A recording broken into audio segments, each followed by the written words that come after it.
Welcome back to Brush Up Your Game, and today a look back at Wave Nine's Scimitar.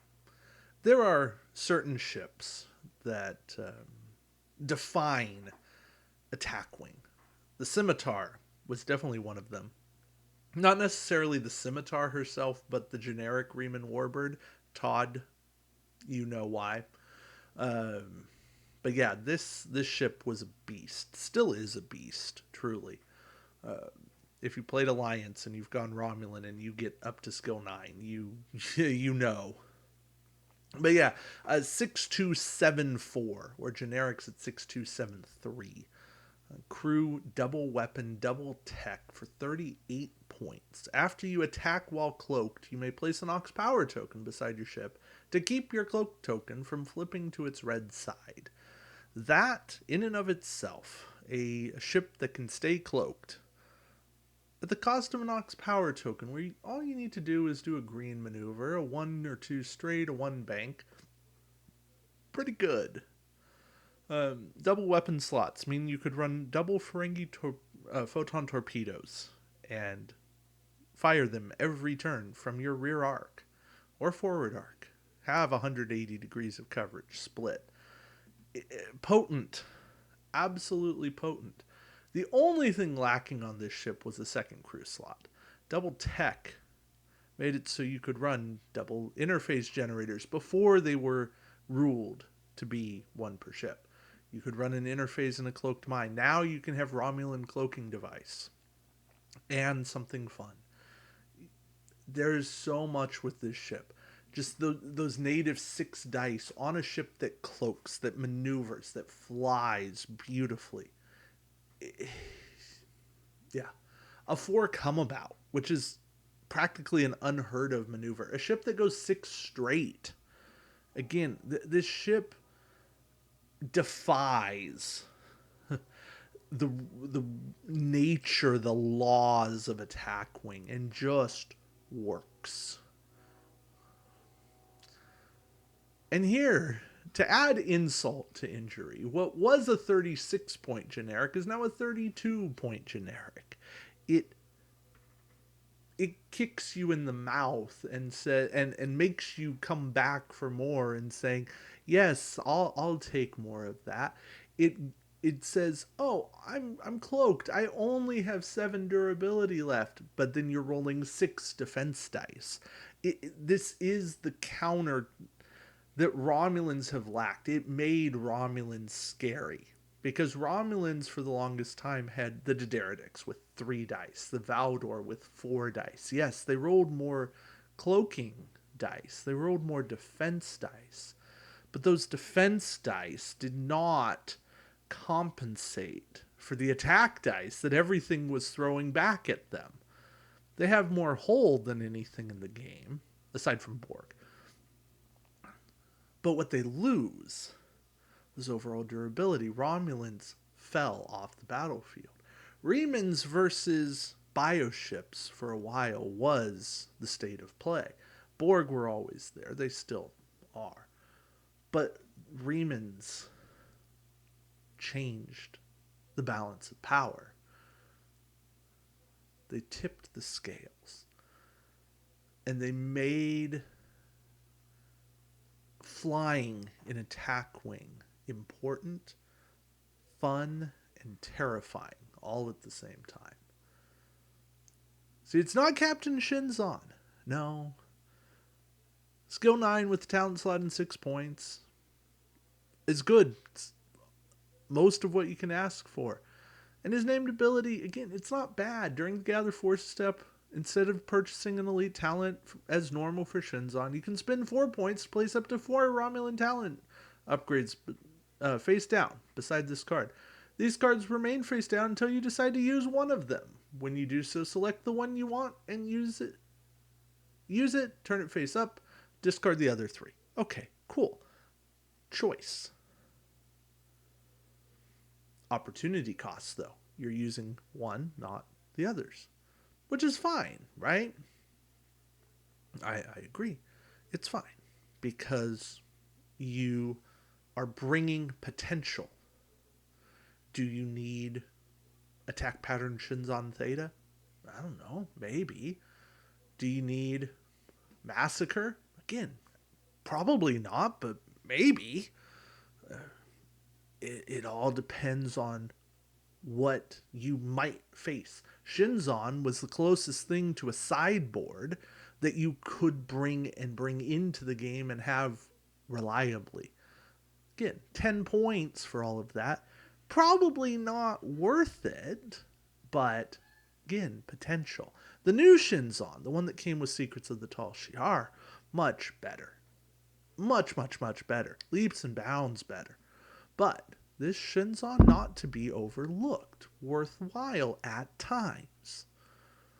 Viceroy, as a 5-skill, 3-point captain with no talent slot, gives you 2 mission tokens at the start of the game. And during the planning phase, after all other ships have chosen their maneuvers, you may discard one of those mission tokens from this card to target a ship at range 1. Look at that ship's maneuver dial and then select your maneuver.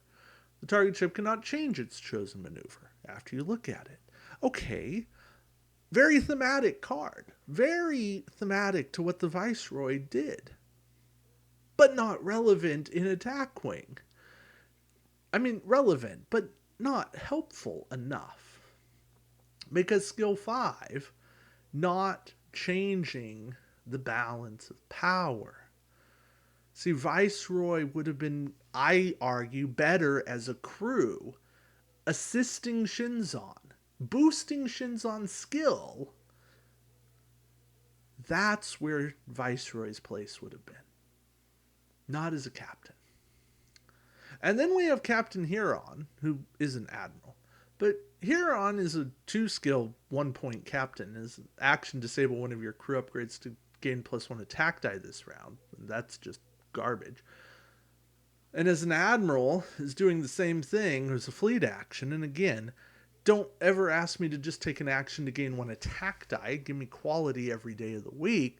But to have another downer to disable a crew upgrade to do it? No, never. Okay, I mentioned attack pattern Shinzon Theta. 5-point talent, unless you buy it for Shinzon. During the deal damage step of the combat phase, if you hit your opponent's ship, you may discard this card to add 1 additional damage to that ship's shields for every uncancelled crit. Again, probably not useful unless you can hide it under Shinzon and decide at that moment that you need that card. Because who knows, you might be up against the Borg. You might make your first attack against the Borg where they have 6, 7, 8 shields and roll 4 crits. That's the time you want this card. It might be the only time you ever want that card, but it might be the time you want that card. I don't know. It's an idea. Also, missions. Missions when you're up against a lot of shields. Attack pattern Shinzon Theta comes into play. First contact, for instance. Shinzon, this is the Utopia correction or connection, saying, hey, I'm buying him. Target weapon system. 3-point talent. If you damage an opponent's hull with a crit, you may immediately discard this card to search the damage deck for a munitions failure that's forcing the ship to discard a secondary weapon, or a weapons malfunction card that's 1 less primary weapon attack, or 1 less red die. Instead of drawing a random damage card, reshuffle the damage deck when you're done. Okay, both potentially useful, situationally useful. Do I want to make you get rid of a secondary weapon? Not if you don't have one, but if you have one that's really scaring me, yeah, absolutely. Now, if you have one that's really scaring me and one that does basically nothing, I don't much care. But say your only secondary weapon was a converging fire that lets other ships use your target locks as their own, then yeah, I want to get rid of that. I've ruined your synergy. And then we have full stop. During the activation phase, after you reveal your chosen maneuver, you may discard this card to ignore that maneuver and not move. You may still take an action during the perform action step. Again, situationally useful. Not amazing, but situationally good. So, full stop. Again, has potential. Can work. Is it great? No.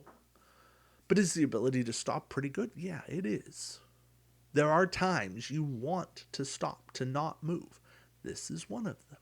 Well, not this particular, but this card lets you do that. And you get your actions to boot, which I think is worth it. The Thalaron weapon or Thalaron weapon, 10 points, 10 dice. Fair trade? Maybe. Can only go on a Riemann Warbird. Attack, discard the card, perform the attack instead of inflicting normal damage. For each uncancelled hit crit, discard the captain card or one crew upgrade, opponent's choice, on the target ship. If the captain and all of the crew upgrades on the target ship are destroyed, any additional uncancelled hit crit damage the ship as normal to a max of 5 damage. You can only fire this at range 2 to 3. So it's taking out personas. I fear this card's aged out slightly because now you can have an ambassador still live on the ship, and that just doesn't make sense. Admirals, I hear the exception. Somebody's going, oh, but an admiral. No. Admirals flip to become the new captain. So they would also be removed by a hit crit. Yeah. It can be devastating. You got to have quality. At least it's just attack, discard the card. I feel it should be removed from the game, but it's not. But yeah, Thalaron weapon, kind of cool. There's a new version of it in Tal Shiar. It also works. It's cheaper. It doesn't quite do the same really cool effects, but this one will clean a ship off. Yeah. I don't know. I don't think I've ever used it. If I have, I haven't used it successfully. I want to. I want to try mission play. Look forward to that at some point. Photon torpedoes. I'm not rolling 7. I'm not spending 6 points for a 7th die. That's just called how to be really stupid with points. Yes, I know it gives me 4 rear firing arc. I'm still not spending 6 points for it. Secondary shields. This is tech. At the start of the game, place 3 shield tokens on this card. During each end phase, if you have fewer total shields, active and or disabled, than your starting shield value, remove 1 shield from this card added to your ship. If your ship is cloaked, you may choose to add the extra shield as a disabled shield. This upgrade can only be purchased for a Riemann Warbird. So, this is nice. It'll keep you cloaked longer, keep giving you the ability to be cloaked. But boy, it's expensive. At some point, I think I said, and I think a lot of people said, yeah, I'll just lose the ability to be cloaked, and that'll be fine. I think the one time you might want this is in combination with Romulan Cloaking Device, because you really want those Bank Echoes. So, secondary shields might actually pay off there, but that might be the only situation I can actually think of to make it work. Then we have improved cloaking device. If you have the cloak icon on your action bar, you may perform a cloak action even if you have no active shields, or if there's an Ox power token beside your ship.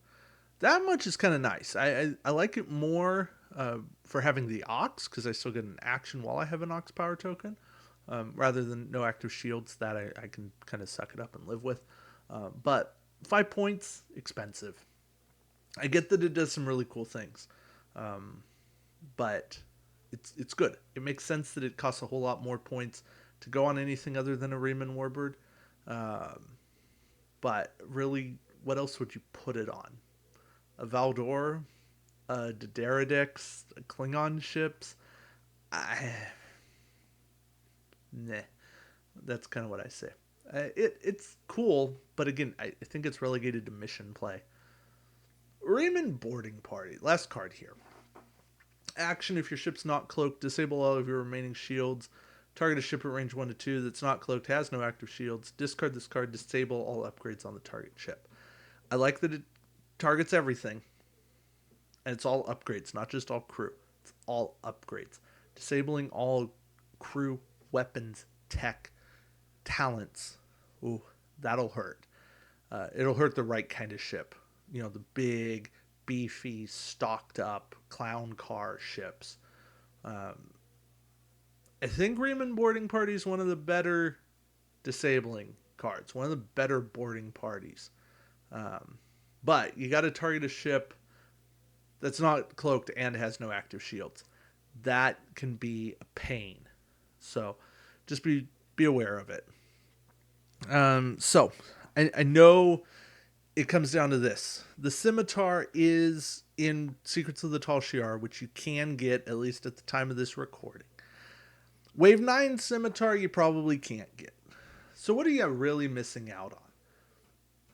I don't think anything. I think maybe Shinzon, attack pattern Shinzon Theta, and maybe this version of Shinzon. Here's the good news. They're both unique cards. And anyone who's been around for a super long time probably has multiple Scimitar. Old ones. They probably have multiple versions of their unique cards that they don't need because they're uniques. So talk to those people. They'll probably give them to you, sell them for cheap. I guess maybe this version of the Scimitar. But I feel like the new version of Secrets of the Tall Shiar was actually very similar in named ability. Yeah, it was. And it's cheaper. So there, you don't need it. Anyway, that's it for me. Thank you all for watching. Until next time, keep brushing up your game. Take care. Bye.